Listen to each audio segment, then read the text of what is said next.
Good morning, everybody, and welcome back to your Lunch Break Live. Today is July the 7th. It is Wednesday, and today is a kind of dark and dreary day for a lot of us here in Alabama. But and we will get into this in a minute, but we're not the only ones who are facing that dark and dreary day, because our neighbors over in Florida are getting hit this morning by Tropical Storm Elsa, which has made landfall in Florida as of this morning. I have our own weather reporter, Lee Morgan, here today to kind of break this down a little bit for us, tell us about the storm, where it's going, and what we can expect in Alabama. And on top of that, if our rain is actually from Elsa, and if this dreariness is actually from Elsa. So Lee, thank you so much for joining us. I'm going to pull up a map here so people can kind of see that cone that we're so often calling it here, where I know a lot of us call it the cone of uncertainty, but that cone of where that storm is moving.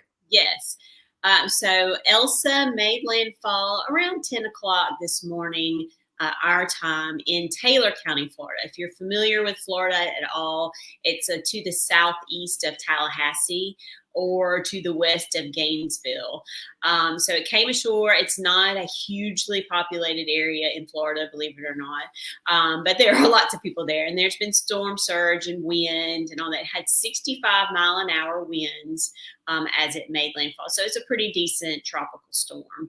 It was a hurricane briefly last night. It strengthened as it was moving kind of up the west coast of Florida. But then it just kind of fell apart and weakened, which is great news. And so what they're dealing with, and it's mainly on the east side of where that center has come on shore. So there's a lot of wind, gusty winds, rain. I was watching some storm surge come in. I think the forecast was up to 4 feet in some areas. I don't think we've seen that yet, but we're still in process here. And then Elsa is going to move northward inland, across Georgia, across South Carolina, North Carolina, Virginia, and then it's going to come back off the Atlantic coast, probably somewhere by New Jersey, believe it or not, and it could become a tropical storm again at that point, cross over parts of New York, Connecticut, Massachusetts, even Maine could see it. So Elsa is not going away anytime soon, I'm afraid. But for us, we should, this is the closest it'll get to us right now. Well, and that's kind of the good news there is we look at this map. I believe that this is one that was issued this morning from the National Weather Service. So this is one of the more updated ones that we have. We know these storms often change directions. They often, we think we know what we're doing, and then all of a sudden that cone kind of shifts. But in this map, you can see it's hitting that part of Florida. I guess that's part of the panhandle. It's kind of at the end of the panhandle. So it's not necessarily on our Alabama beaches, on our Alabama coast. It's definitely more to the east of Florida and moving up. Lee, is there a chance that it could kind of inch a little bit over to the west and hit our shorelines in that Baldwin County, Mobile County, or even those beaches that so many of us frequent on the panhandle? Nope, we don't have to worry about that. It's in that area of Florida is called the Big Bend area, and some people jokingly refer to it as the armpit of Florida, and that is not true. It is very nice there. That's where it's coming in, and it's going to head more to the east. So what we've got here in Alabama is we've got a trough of an area storm system coming in from the west, and that's what over Alabama, and that's going to bring us some rain and stuff later on today. But that's going to help kind of push Elsa off to the east and away from us. So now there could be, Elsa is a really lopsided system. All the weather, for the most part, is on the east side, so away from Alabama. But there could be a band or so that migrates up into Alabama later on this afternoon. Probably, nothing to worry about, nothing strong or anything like that. But we could see something like that. The National Weather Service mentioned that in some of their forecasts this morning. But what we'll probably see, more likely to see, is rain coming in from the west from this trough that's coming in. Now, across the beaches, they are going to see some indirect effects from Elsa. The storm, is just churning up the Gulf and really rough water out there. And that's going to raise the risk of rip currents along the Alabama and Northwest Florida beaches through at least Thursday night. So they've got a high risk of rip currents. And what that means is you just don't go in the water, because they're dangerous no matter how good of a swimmer you are. Mhm. They lose more people along the coast from rip currents than anything else. I mean, it's just a really, they try to broadcast the message how dangerous they are, but most people think, it's a rip current. But that's the main concern along the beaches, and the water's going to be really rough. They've got a high surf advisory for Baldwin County and some of the Northwest Florida beaches, so they could have really high waves, rough water. It's not a good beach day. Well, and we're going to talk about rip currents here in a minute because Lee, you're so right. So many of us think, oh, I grew up on the water. I grew up going to the beach. No problem. I'm a strong swimmer. And that's not a good way to think about this. And we're going to get into that in a minute. I've got another graphic that I'll pull up. But I just want to reiterate something that you said, because so many of us are seeing this horrible, dreary day that we're all so tired of. And we're like, oh, it's that tropical storm coming in. But you said that it's not. This is actually a separate storm moving in from the west. Yeah, well, it is dreary and all that, but at least it's not like 1,000 degrees outside right now. We got to take what we can get in early July in Alabama. But what Elsa has done, it's pulled up a lot of tropical air over Alabama.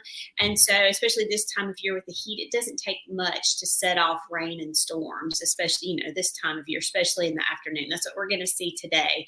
And then there is a storm system that's going to move in from the west. And so that's going to keep our rain chances high today, tomorrow, and probably through Friday. You'll have a better chance of rain in the afternoon, like normal summertime weather. And then over the weekend, we'll still have higher rain chances, but it'll be more like the typical summertime weather, in the afternoon. Now, this, like we said, this storm's really moving up. Some of those places who are not used to getting these tropical storms, especially in the Northeast, looks like they might have to deal with that. Now, I'm going to get that rip current graphic up so we can talk about that. But in the meantime, Lee, while I do that, we've got a viewer, Shirley, she's in Gainesville, saying they've got a lot of rain, they've got wind and power outages, and she also talks about how there's some tornadoes spinning up over there. So just wanted to ask you, what is the likelihood of tornadoes when you get a tropical storm or a hurricane? Oh, those are good, especially if you're in the northeast quadrant of the storm. That's the more favorable area for tornadoes. And, that's over where she is, Gainesville, Jacksonville. There's a tornado watch in effect for those areas right now. Now, Alabama, we're on the western side, so we're not going to see, there's no risk of tornadoes here. They're not worried about it at all. So it's always that northeastern quadrant of the storm that's going to be your favorite area for tornadoes. So that will move up through North Florida into South Georgia today, and the Carolinas. They'll all have to be on guard for that going forward, but not for Alabama. So that parts of Georgia and then the Carolinas, I think you said, are needing to not only deal with the rain and the wind, but also got to look out for those tornadoes. So surely stay safe there. Make sure that you have a way to get your weather alerts and all of that information. And we hope your power comes back on soon. I know that is not a fun thing to deal with. Lee, we also know that, again, we know this is not necessarily going to impact Alabama landfall wise, but we have so many people. It's summertime. They're headed to the beach. They want to get in the water. And so I wanted to bring up that conversation again about rip current. So I brought this up. This again is from the National Weather Service. I'm going to zoom in a little bit, but this talks about the risk of rip currents. Now, just FYI, this is from the National Weather Service, and it was issued early this morning about 4:00 a.m. So this is a pretty up-to-date map here. Again, that will change depending on what day if you are headed to the coast. But Lee, walk us through this. What exactly does this mean? How can you tell if there's a rip current in the water or if it's safe to get in the water? Well, they're expecting the rip current risk to be high through at least Friday night. Then it's going to drop to moderate at least through Saturday night. A high rip current risk means rip currents are likely. So when you go to the beach, if you go to the beach, pay attention to the flags that are up there. You usually have a red flag if there are rip currents present, or the beaches might be closed altogether to water. And there are ways to note that you can pick out a rip current. You can see them in the surf. You can see a darker area in between the areas of the waves crashing in. And sometimes it's hard to describe, but that's usually a good indicator that there is a rip current. And, they can be sneaky. You can get in one and not know it. It's happens to a lot of people. And they say the best thing to do is not to fight it, because you're not going to be able to win. That water is always going to be stronger than you are, no matter what kind of swimmer you are. You could be the best swimmer in the world. It's not going to matter. And you just let it pull you out. And then when you can feel it ease a little, you try to swim parallel to the beach until you fully get out of it. And then, and of course, call for help and all that kind of thing, but just don't panic is the main thing, because you can get out of it. It's just panicking and trying to fight against it are two of the worst things you can do. Right. And if you're already somebody who's not a super strong swimmer like myself, it might just be time to sit on the beach. It might just be time to enjoy a little bit of beach time or time on the sand instead of getting in the water and risking it. Is that right, Lee? Exactly. And the weather's not going to be great on the coast. It's going to be rainy. There could be, they're worried about, the potential for flooding down close to the coast, especially in Alabama, because it's been raining there forever, it seems like. They even have a flash flood warning down that way yesterday. So it's been rainy and wet and cloudy and just not great beach weather. You can sit on the beach, but the going in the water right now is not a good idea, at least through Thursday night. And again, this map kind of shows that you can see that red line. Again, that top row, if you can't read it, it says outlook for Alabama beaches. So those are our beaches here. And then that bottom row is about the Florida beaches. And we know those lines kind of blur sometimes when you're down on the beach. You can cross easily over to Fort Walton, Destin, even if you are in the Orange Beach area and you just drive that way. So those are the two things to look out for. They're very similar, those outlooks. And again, as Lee said, really a high risk of those through Friday. So Lee, I know you're going to be keeping us updated on AL.com with all of this information, but the long story short, in Alabama, are we just going to get rain? Yeah, we're just going to get rain. We don't have to worry about wind. We don't have to worry about tornadoes. So just rain. And, look at the bright side. It is early July.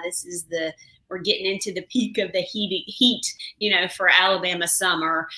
So just enjoy it. It's going to be muggy and soupy out there because of this tropical air, but it will keep it a few degrees cooler than if the sun was out. So we'll take what we can get this time of year, right? Oh, and the other good thing to mention is there's nothing else going on in the tropics that we have to worry about. There's no other storms that they're watching that could potentially be tropical storms or hurricanes. So, as we get into late July, August, September, that's the busy part of the hurricane season in the Atlantic. So, and they're expecting an above average hurricane season again this year. So, right now everything's quiet. So we'll just enjoy that while it lasts.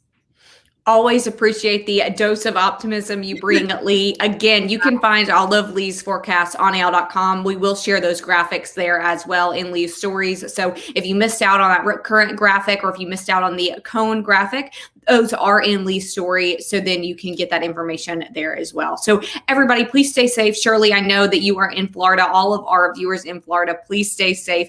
And we are thinking of you. So Lee, again, thank you so much. Everybody watching, thank you. We'll see you tomorrow.